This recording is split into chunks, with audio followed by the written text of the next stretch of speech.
Türkiye'nin yanıtı Yunanistan'ın bu askeri adımlarına ne olur sahada? Yunanistan akıllı olmalıdır. Tavsiyem odur. Bunların hepsi bu adalardan çıktılar. O da silah kullanabiliriz, zorla yaptırabiliriz. Ve bu işlerin içinde piştim ve Kurmay Okulu'nda Harp Akademisi'ni de birincilikle bitirdim. Açık ara birincilikle bitirdim. Uzun senelerdir rekorum kırılmadı yani. Buraya, yani şu Dede Ağaç'a hemen bizim sınırımızda. Midilli'ye koydular, Sakız'a koydular, Sisam'a koydular, Rodos'a koydular, İstanköy'e koydular, Kerpe'ye koydular. Çin'le beraber Yunanistan da aynıdır. Aynıdır. GZT Haber Merkezi'nden herkese merhabalar. Topkapı Üniversitesi öğretim üyesi Amiral Cihat Yaycılı haritanın başında birlikteyiz. Amiralim hoş geldiniz. Hoş bulduk. Yayınlarımız aslında ciddi teveccüh var ama yine yayının başında hatırlatmak isteriz. Çünkü YouTube verileri bize şunu söylüyor. Yayınlarımızı izleyen her 10 kişiden 6'sı kanalımıza abone değil. Bu yönde bir çağrımız olur mu? Evet, ben özellikle bu çağrının yapılmasını şimdi daha çok istiyorum. Çünkü gördüğüm kadarıyla bizim bu yaptığımız yayınlar çok ses getiriyor ve etkili oluyor. Ama bu etkinin karşılığında bazıları da çok rahatsız oluyorlar. Dolayısıyla bu rahatsızlık karşısında yayınlarımızı engellemeye yönelik de bir takım girişimler oluyor. Bu girişimlerin önlenmesi açısından ben özellikle abone olunmasını, yorum yapılmasını ve beğenilmesini çok arzu ediyorum. Çünkü bu etkinin ne kadar Türkiye'nin hak ve menfaatleri açısından doğru olduğunu bu engellemeler karşısında görüyoruz. İzleyicilerimizden de üzerlerine düşen görevin en azından beğenmek ve abone olmak olduğunu düşünüyorum. Teşekkürler ederim çağrınız için. Şimdi aslında yaklaşık bir yıldır yayınlar yapıyoruz ve ilk yayınlarımızda Yunanistan haritası önümüzde açıktı. Gerilimi biraz daha konuşmuştuk, cephelerden bahsetmiştik. Bugünlerde bu gerilimin biraz daha arttığını, daha da gün yüzüne çıktığını görüyoruz. Özellikle son bir yılda Yunanistan'ın Adalar Denizi'nde kendi savunma harcamalarını ve yatırımlarını arttırdığını gördük. Gerilimin arttığı senaryoda, aslında bu yayında da biraz bu senaryoyu konuşalım isterim. Türkiye ile Yunanistan'ın karşı karşıya geldiği senaryoda sahada nasıl bir gerilim unsuru görürüz? Hangi cepheler öne çıkar? Bizim dikkatimizi çeken noktalar nereler? Evet, şimdi Yunanistan, Türkiye'nin aslında nüfus olarak da, coğrafi olarak da 8'de 1'i kadar. Fakat savunma harcamaları Türkiye'nin yarısı kadar bile olsa, öyle düşünsek, 3'te 1'i kadar dahi olsa en az savunma harcaması Türkiye'nin 2 ile 3 katı fazla eğer normalize edersek. Yani kişi başına, vatandaş başına düşen savunma harcaması miktarı Türkiye'nin 3 katı. Şimdi ben soruyorum Allah aşkına. Yunanistan kime karşı silahlanıyor? Soru budur. Kime karşı silahlanıyor? Kime karşı bu kadar masrafı yapıyor? Kim neden bu kadar masrafı Yunanistan'a yaptırıyor? Bulgaristan'a karşı mı? Hayır. Arnavutluğa karşı mı? Hayır. Makedonya'ya karşı mı? Hayır. İtalya'ya karşı mı? Hayır. Yunanistan'daki devlet yöneticilerinin, siyasilerin sürekli olarak Türkiye'yi hedef gösterdiğini ve Türkiye ile sürekli bir çatışma arayışı içerisinde olduklarını ve bir çatışma potansiyeli olduğunu söyleyerek kamuoyunu hazırladıklarını ve bununla da birlikte kamuoyunu konsolide ettiklerini görüyoruz. İç siyasi olarak. Şimdi Türkiye'de bazıları da şöyle düşünüyor. Efendim Yunanistan aslında bunu istemiyor. Yunanistan aslında istemiyor ama başkaları istiyor. Hayır, bu son derece iyi niyetli diyelim, safça diyelim. Eğer Yunanistan'ın bu niyetini gizlemek niyetleri yok ise. Neden? Yunanistan çünkü 1791'den beri daha Yunanistan kurulmadan, yani 1830'dan 39 yıl önce Megali İda diye bir iddia çıkardılar. Büyük ülkü. Şimdi bu büyük ülkü dedikleri şey büyük Yunanistan'ı kurmak. Helen İmparatorluğunu kurmak. Aslında Helen İmparatorluğu, Helen Devleti, Yunan Devleti tarihte hiç olmamıştır. Yani çok net söylüyorum, tarihte hiç olmamıştır. 18. 19. yüzyılda birileri çıkmış, bütün eski medeniyetlerin tümüne antik Yunan, antik Helen medeniyeti deyip işin içinden çıkmışlardır. Uyduruk bir tarihleri vardır. Uyduruk bir tarihleri vardır. Bu megali ideal çerçevesinde Trakya'nın tümünü, İstanbul'u, Batı Anadolu'yu, Kuzey Anadolu'yu, adaların tümünü,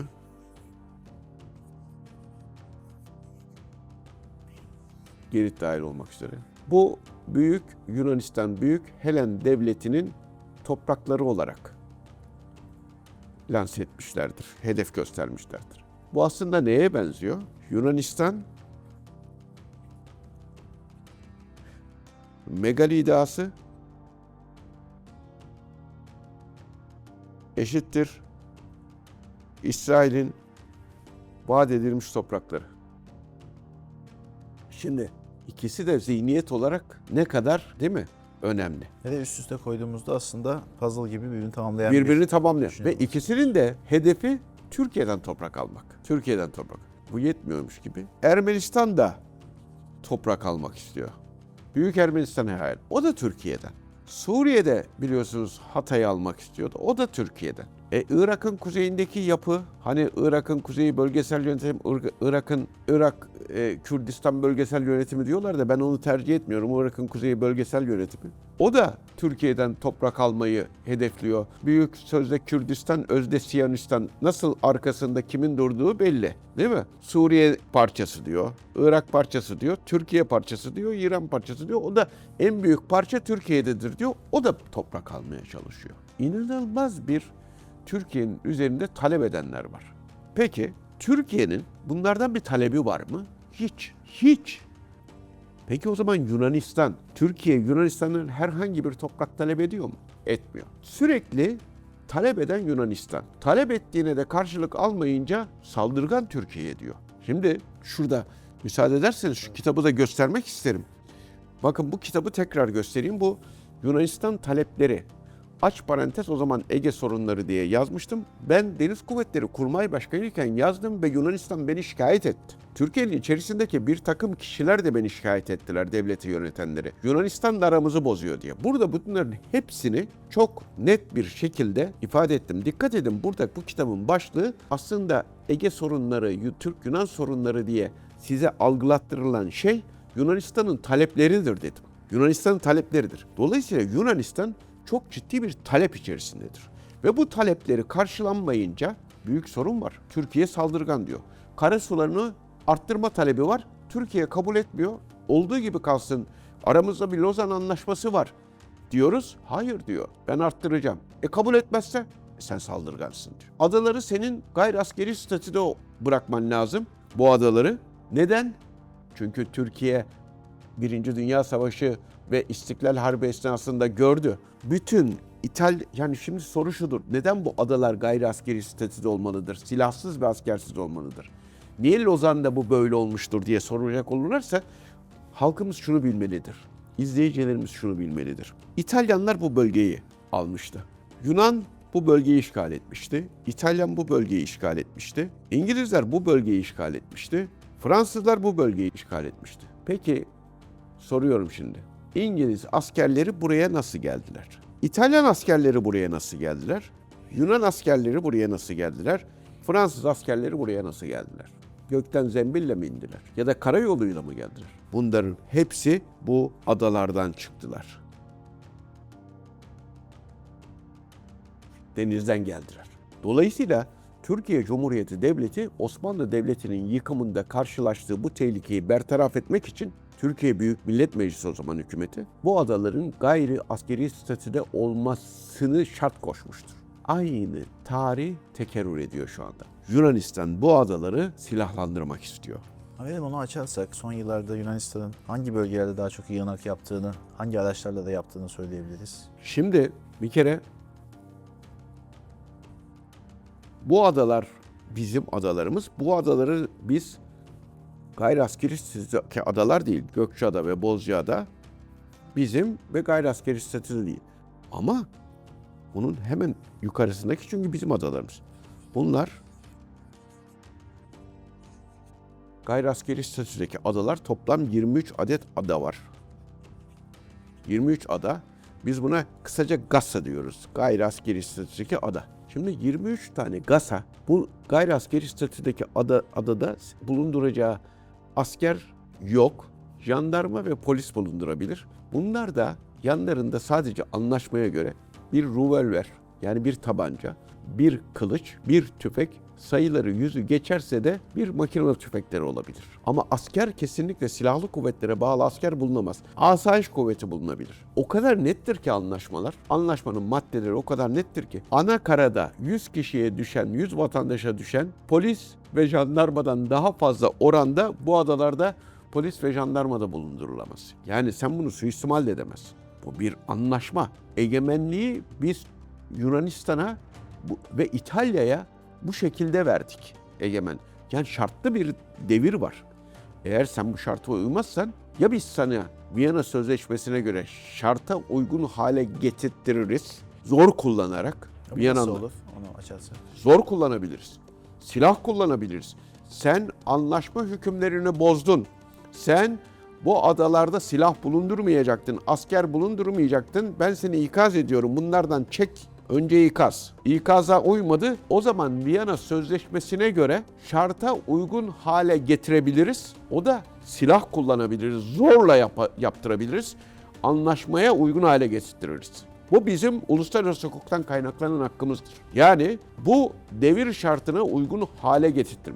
Ya da deriz ki anlaşma artık butlan olmuştur. Yok hükmündedir. Yani biz bu adaları sana bu şartla devretmiştik. Sen bu şarta uymadın. Uymamaya da inat ediyorsun. Uyarılarıma da cevap vermiyorsun. O zaman bu anlaşma, Lozan Anlaşması'nın bu hükümleri ve Paris Barış Anlaşması'nın 14. ve 42. maddelerini yok sayıyorum. Butlan olmuştur hukuken. Bu da Viyana Sözleşmesi'nde geçerlidir. Şimdi bunların hepsi aslında çok önemli bir kitap yazdık biz bu şeyle. Bu kitabı yazan kişi benim ve ben bir asker akademisyenim ve Osman Paksüt, emekli büyükelçi, Anayasa Mahkemesi'nin eski başkan vekili, bir diplomat, hukukçu. Yani hem bir diplomat hem bir askerin ortak noktada buluştuğu soru ve cevaplarla gayri askeri statüdeki adalar meselesi nedir ne değildir diye yazdık. Ve burada adaların nasıl silahlandırıldığı ve askerileştirdiğini, Türkiye'ye nasıl tehdit oluşturduğunu anlattık. Bu 23 adanın, etrafımızı saran bu 23 adanın 23'ünde de statü bozulmuştur. Şartların hepsi bozulmuştur. Havaalanları vardır, tugaylar vardır, zırhlı araçlar vardır, personel taşıyıcılar vardır, füzeler vardır, hava savunma füzeleri vardır, saldırı füzeleri vardır, helikopterler vardır, gemiler vardır. Ya bu 1952'den beri böyle bozuldu. 1952'den beri. Yani buna bir kere ve bu şimdi dedik ya İngiltere böyle kullandı, İtalya bu adaları kullandı, yine Fransa gene bu şekilde çıktı. Bunları hepsini söyledik ya. Şimdi bunları silahlandıran kim peki? Silahlandırılmasına yardım edenler kimler? Amerika Birleşik Devletleri. Şimdi Amerika Birleşik Devletleri... Nasıl silahlandırıyor o diğer ülkeler? Şimdi Amerika Birleşik Devletleri buraya, yani şu Dede Ağaç'a hemen bizim sınırımızda. Bak çok ilginç bir durumdur. Dede Ağaç hemen bizim sınırımızdadır.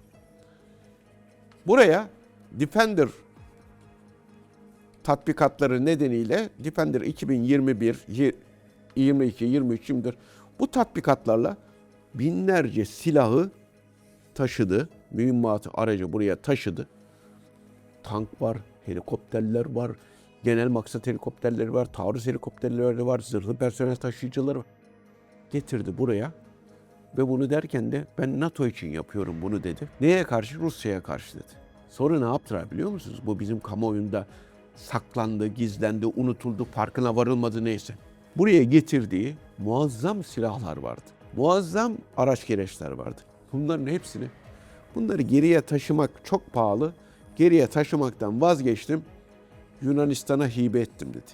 Hibe etti. Ve 2023 yılında Yunan Kara Kuvvetleri Komutanı açıklama yaptı. Dedi ki biz dedi Amerika'nın bu hibe ettiği silahlarla dengeyi değiştirdik dedi. O kadar fazla silah, araç, gereç hibe etmişler ki hibe adı altında.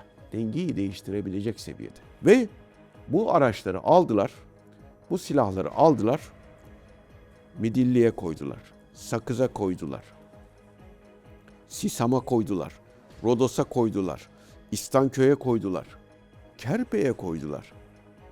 Yani İkarya'ya koydular. Yani Türkiye'yi çevreleyecek şekilde.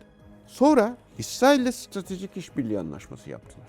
Ve savunma işbirliği anlaşması yaptılar. İsrail'den füzeler aldılar, SİHA'lar aldılar, keşif gözetleme sistemleri aldılar. Bunları da yine bu adalara koydular. Türkiye'yi çevreleyen. İsrail'den aldığı hava savunma sistemleri. Hava savunma sistemlerinde o kendilerinin bir bütünleşik hava savunma sisteminin parçası olarak aldık dediler ve buraya koydular. Şimdi Türkiye Yunanistan'dan ne talebi var? Hiçbir talebi yok. Sadece Lozan Anlaşması hükümlerine uy diyor. Başka hiçbir şey istemiyor. Lozan Anlaşması hükümlerine uy diyor. Uymayan Yunanistan ama cıngar çıkaran da Yunanistan. Türkiye bir saldırgan, Türkiye aynen İsrail'in politikasıyla aynı değil mi? Hamas bize saldırıyor, Hamas bize tehdit, Lübnan bize tehdit, Suriye bize tehdit, İran bize tehdit, Irak bize tehdit. Her tarafı işgal ediyor. Lübnan'ı işgal ediyor, Suriye'yi işgal ediyor, Irak'ta üs kuruyor, İran'a saldırıyor, Filistin'i yok ediyor. Aynı mantık. Aynı mantık. Yani ve Yunanistan'ın bu çok önemlidir. Bu çok önemlidir. Yunanistan'ın Adalar Denizi'ndeki talepleri Çin'le aynıdır. Çin eşittir Yunanistan. Çin'in Pasifik'teki politikası Yunanistan'ın Adalar Denizi ve Akdeniz'deki politikasıyla aynıdır. Yani Çin gibi davranır Yunanistan. Hakkı olmayanı ister, adalarına da ayrıca bir hak talep eder, bilmem ne eder. Çin'den hiçbir farkı yoktur. Deniz hukukunu ayaklar altına alan Çin'dir. Çin'le beraber Yunanistan da aynıdır. Aynıdır. Yani ama burada gördüğümüz kadarıyla Amerika Birleşik Devletleri silah veriyor. Fransa gemi veriyor, silah veriyor. Onları da buraya yerleştiriyorlar. F-35'ler geliyor. Rafale'ler geliyor. İsrail'in silahları geliyor. Burada Amerika Birleşik Devletleri'nin Girit'te da NATO üssü şapkası altında aynı zamanda Amerikan üssü var. Burayı şimdi İsrail de kullanıyor. Bu Kıbrıs adasında muazzam bir yığınaklanma yapıyorlar ve şu anda hep beraber KKTC'yi tehdit ediyorlar. Ve Sayın Cumhurbaşkanımız ve eski meclis başkanımız Sayın Mustafa Şentop burada bu demek ki öyle bir noktaya geldi ki bu tehdit KKTC'yi korumak ve Türkiye'nin oradaki varlığını korumak için demeç vermek zorunda kaldılar. Ben söylüyorum bakın çok bu Yunan devlet adamlarıyla tokalaşan parmağını değil kolunu kontrol etsin. Bunların hiçbir zaman taleplerinde en ufak değişiklik olmamıştır. Ve içlerindeki Türk düşmanlığını, Türkiye düşmanlığını anlamak mümkün değildir. Biz anlayamayız. Biz çünkü böyle değiliz. Biz Türkler ve Türkiye Cumhuriyeti Devleti'ni yönetenler böyle değiliz. Bizim hiç kimseye düşmanlığımız yok. Biz herkese dostluk isteriz. Büyük Atatürk de öyle. Yurtta sulh, cihanda sulh. Ama bunların talepleri hiç bitmez. Ya bütün amaç bu Anadolu coğrafyasını, Türkiye coğrafyasını, Türkiye'yi bir şekilde oradan bir parça al, buradan bir parça al, şuradan bir parça al, bu taraftan al. Yani Türkiye'yi Türksüz bırakmak, Doğu Akdeniz'i Türkiye'siz bırakmak, Kıbrıs adasını Türksüz bırakmak, daha önce bıraktıkları gibi. Ya Girit'te yüz binlerce Türk vardı. Rodos'ta yüz binlerce Türk vardı. 10 binlerce Türk İhsanköy'deydi. Bu adalarda yüz binlerce Türk yaşıyordu. Var mı şu anda Türk? Daha yeni Yunanistan'da caminin bahçesine Büyük İskender'in heykelini koydular ya. Biz daha hala ruhban okulu açılacak mı Eylül'de? Tartışmasını yapa dursunlar. Cemaati olmayan Türkiye'de ruhban okulu açılırken cemaati olan Batı Trakya'da caminin bahçesine Büyük İskender heykeli dikiyorlar. Ya bu böyle bir şey olabilir mi ya? Bu ne saygısızlıktır ya? Devamlı bir tahrik var. Devamlı bir tahrik var. Aynen bu tarih biraz da askeri anlamda da şimdi sahadaki yığınağı da gördüğümüzde olası bir senaryoda gerilimin hangi noktalarda patlak verebileceğini düşünüyorsunuz ve şimdi Yunan medyası da bizim yayınları çok yakından takip ediyor. Belki onlara da bir cevap olur. Türkiye'nin yanıtı Yunanistan'ın bu askeri adımlarına ne olur sahada? Yunanistan akıllı olmalıdır. Tavsiyem odur. Yunanistan akıllı olmalıdır. Neden? Ben bir askerim ve bu işlerin içinde piştim ve Kurmay Okulu'nda Harp Akademisi'ni de birincilikle bitirdim. Açık ara birincilikle bitirdim. Uzun senelerde rekorum kırılmadı yani Kurmay Okulu'nu bitirirken. Deniz Kuvvetleri Kurmay Başkanlığı yaptım. Filo komutanlığı yaptım. Komodorluk yaptım. Fırkateyn komutanlığı yaptım. Ve bu işlerin içinde karargâhta çalıştım. Ben bir kurmay amiralim. Şimdi akademisyenliğinde bunun üstüne uluslararası ilişkiler. Türkiye dünyanın 11. savunma sanayi ihracatçısı. Dosta güven, düşmana korku salar. Eğer güven duyuyorlarsa bizim dostumuzdurlar. Korku duyuyorlarsa bizim düşmanımızdırlar. Yunanistan'a tavsiyem şudur. Güven duysunlar. Dostumuz olsunlar. Düşmanımız olmasınlar. 2. Türkiye bugün NATO'nun 2. büyük ordusudur. Kara kuvvetleri, asker sayısı. Teknik bakımdan bütün hepsi kümülatif olarak NATO'nun 4. büyük silahlı kuvvetleridir. Ve Yunanistan kendisine asker bulamaz. Bakmayın böyle bağırış çığırışlarına. Bunlar tarih boyunca böyledir. Bağırış çığırış. O abiye yapış, İngiltere'ye yapış, Amerika'ya yapış, İsrail'e yapış, ona yapış, buna yapış. Tek başına mindere çıkabilecek bir devlet değildir. Olmamıştır bugüne kadar. Ben size başka bir şey daha söyleyeyim. Bu Yunanistan'ı Yunanlılar kurmamıştır. Tarihte ilk defa bir Yunan devleti olmuştur. Daha önce Yunan devleti yoktur. Bu Yunanistan'ı kuranlar 1821-1830 arası İngiltere, Fransa ve Rusya'dır. Yunan devletini Yunanistan falan kurmamıştır. Artı Atina'yı da biz fethetmedik. Atina bize getirip anahtarını teslim etti Fatih Sultan Mehmet Han'a. Dolayısıyla bu da yalan. Kılıçtan geçirdiğinizde bizi öyle oldu falan değil yani. Atina baktılar, burada Katolikler vardı. Ortodokslar Fatih Sultan Mehmet Han'dan yardım istediler. Heyet gönderdiler. Bizi bu Katoliklerden kurtar. Biz şehrin anahtarını sana teslim ediyoruz diye. Ama bunlar böyle nankör davranıyorlar şu anda. Dahası Yunanistan'ın ilk kralı bir Yunan da değildir. Bak şimdi neden bunu söylüyorum biliyor musun? Hep bunlar başkasının eteğine yapışarak gider. Yunanistan'ın ilk kralı Otto'dur ve bir Alman prensidir Baviera.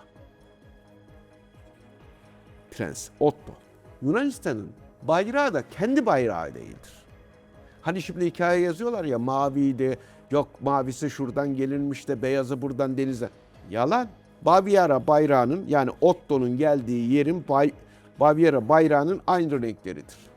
Bayrağı kendisinin olmayan, kralı kendisinin olmayan, devleti başkasının kurduğu bir devletin milli bir devlet havasına bürünmek için aşağılık kompleksinden senelerdir, onlarca senedir kurtulamadığı bir yapıdan bahsediyoruz. Onun için de Türkiye'ye sürekli saldıran bir yapıdır. Şimdi bunlar bir kere şöyle düşünler. Türkiye, Türk milleti çok farklı bir millettir. Asker millettir. Türkiye'de bakmayın şimdi 500 bin, 400 bin asker olduğuna. Valla Türkiye'de bir çağrıyla biz valla askere yani sözleşmeli alımına çıkıyoruz. 1500 kişi. 1500 kişi alacağız. 100 bin kişi müracaat ediyor. 1500 kişiye. Bunlar 3000 kişi çağrı yaptılar 2019 yılında. Yanlış hatırlıyor musun? Yunanistan. Biz 100 bin müracaat oldu. 3000 kişi çağırdılar. 300 kişi bulamadılar. Bizimkilerin bunların hepsi ölümüne gider. Şehit olmak. Ya bu da İslam'dan önce bizim gene anlayışımızda uçmağa gitmek anlayışı var. Şehit olmak, uçmağa gitmek anlayışıyla yaşayan bir Türk milleti var. O Türk milletinin karşısında 3 askeri olmak istemeyen, bulamayan bir Yunanistan var. Şimdi bunu bir kenara bırakalım. Bunlar rakamsal şeyler.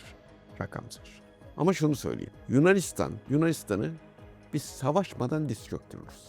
Bak bizi zorlamasınlar. Çok net söyleyeyim. Neden? Düşünsene. Yunanistan'a devredilmiş şu adalar. Bizim kıyılarımız burada. Burada da adalar var. Yunanistan'dan yüzlerce mil uzaktalar. Bak burada da Meis Adası var. Kardeşim benim silah atmama bile gerek yok. Ben buradan zaten sapanla atsam Midilli'ye düşüyor. Sapanla atsam Sakız'a düşüyor. Sapanla elimle atsam Sisam'a gidiyor. Elimle atsam Meis'e gidiyor. Elimle atsam İstanköy'e gidiyor. Çok basittir.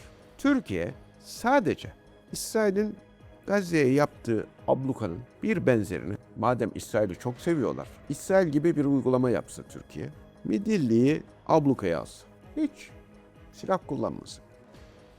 Efendim tutsa Sisam'ı ortada ablukaya alsa ve tutsa güneyde de Meis ablukaya alsa, bir hafta sonra buradaki halk isyan eder. Tamam mı? Ve Yunanistan buraya kuvvet aktaramaz. Tamam mı? İstediği kadar buraya silah koysun. İstediği kadar. Ve burada biz silah kullanmadan Yunanistan'a diz çöktürürüz. Yunanistan bunun farkında. Yunanistan'ın bu coğrafyada biz güçlüyüz. Bu coğrafyada biz güçlüyüz. Koskoca Türkiye'nin karşısında bu noktalarda aynı anda 3 siklet merkezi oluşturamaz Yunanistan askeri tabirle. Ama biz ana karamızdan 3 noktaya, 5 noktaya, 3 adaya, 5 adaya, 10 adaya hatta rahatlıkla siklet merkezi oluştururuz. Ve hiçbir tane silah atmadan Yunanistan'a diz çöktürürüz. Biz bunun farkında değil miyiz zannediyor acaba Yunanistan? Ha?